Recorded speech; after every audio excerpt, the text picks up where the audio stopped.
Hello, everybody. I know it's been a minute.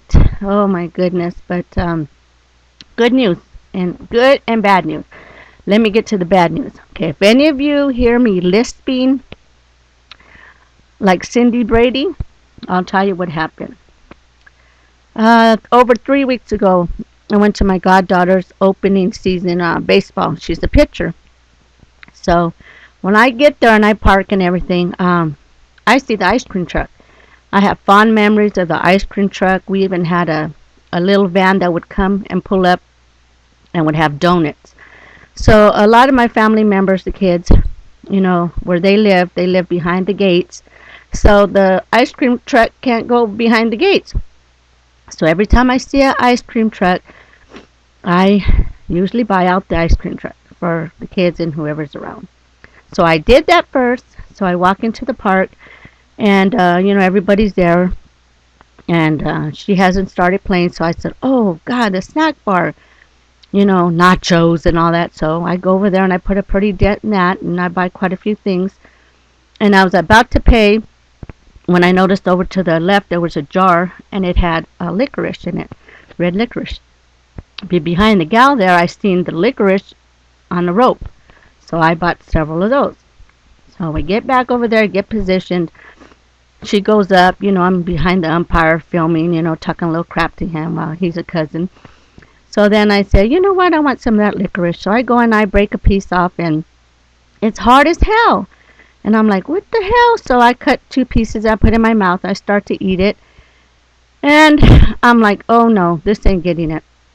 So I'm looking for a garbage bin or something. I noticed it and I didn't have a napkin, so I'm walking over to the bin and I'm just about to spit it out. And oh, I don't know for what freaking reason, I decided to bite it. And when I bit it, the pain that shot through my right side, through my nostril, through my eyeball to the top of my head, I knew something bad had happened. So I spit it out and I'm like, what? Oh my God. I start sweating. I think something bad has happened. So I go and get me a soda pop. I'm drinking it. And a few minutes pass by. I'm continuing my filming and I'm like, this is not good. So I tell one of the little kids that's getting a little restless, come on, walk with Joe to the car. So we're walking and I'm telling him, oh my God, I misplaced my car, look for it. And I'm trying to get him to say, is that my car, and the more I'm talking to him, the more that I think I'm going to pass out. So I tell him, okay, you be the detective, I'll follow you. Well, yeah, he finds my car, we get in the car. I get in there and I have blood everywhere. I didn't even realize I had blood. So I didn't want to, make him scared. So I get my wipes out and I'm cleaning everything. When one of the bigger cousins come and I say, oh, go ahead, take him back, And they're like, are you okay? I'm like, yeah, I got to make a call or whatever. So they go, well, Lord, I must have sat there about 30 minutes. I just couldn't get it together. Finally, I go back and I'm telling my best friend, I said, something really happened and I'm probably going to have to leave. But, the trooper that I am, I stayed. So I get home and it looks like somebody popped me in my mouth. And I didn't want to look. I was afraid. So I'm rinsing my mouth out. And I had such a miserable night. Next morning, I get up, go to the dentist. She tells me, you broke your tooth in the worst place ever. She says, I'm going to have to send you to one of my best colleagues. I'm like, okay, send me. So I get there.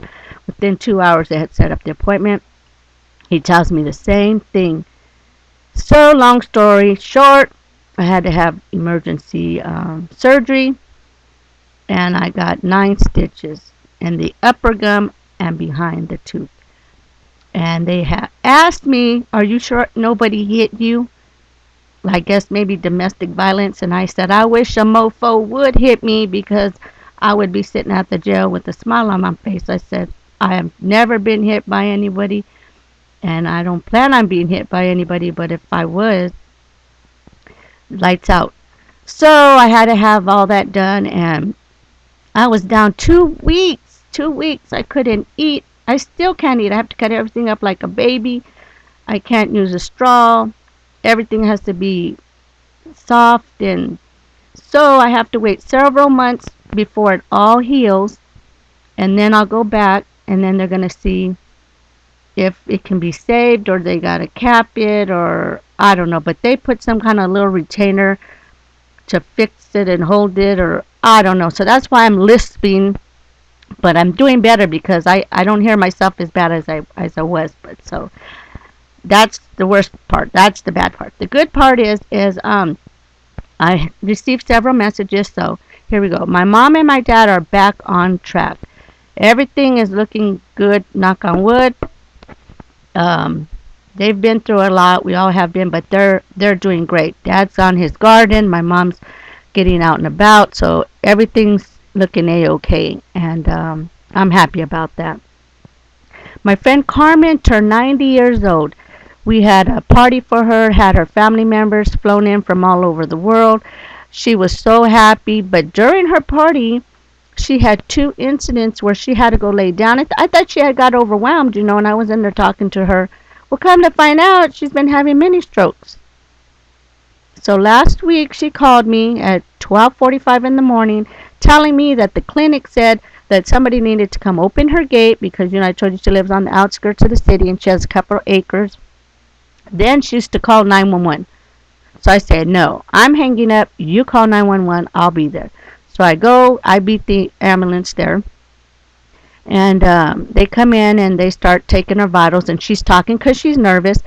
And one of them says, "Well, what made you decide to call us today if you've been feeling like this for over a week?" And I said, "First of all, excuse me, you shouldn't talk to her like that. And second of all," he started talking about maybe she could stay or whatever. I go, "No, you're taking her. You're not going to make that call. I'm telling you, you're taking her." He said nothing seemed to be wrong with her. Well, she gets to the hospital. Yes, she's been having many strokes. So now the doctor told her she's 90 years old and they don't think that they can do too much for her, which she's very upset about. So I said, get a second opinion, see what they say. She's a very active 90-year-old. She does a lot more than I can say I do. So maybe a specialist or second opinion. And then if not, then okay, we'll deal with it then like that. But it's like basically they're telling her go home, and that's it. And she just is not accepting it. So I'm not answering that phone. I'm so sick and tired of that phone. But anyway, she's home now. She went home yesterday, and she's doing really well. And she won't be here with me on Easter this year. I'm going to be very sad.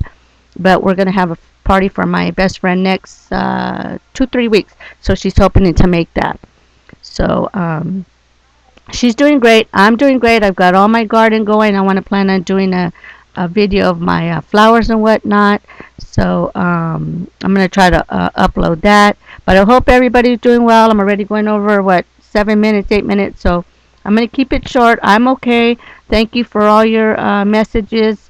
I'm fine other than this. So I'm, hanging in there. So if I don't get on before Easter, everybody have a happy Easter. If you don't celebrate, have a great weekend. And I'm going to upload a video of some of my family members that are going to be here after Easter. So everybody take care, okay? And I will talk to you soon. Bye.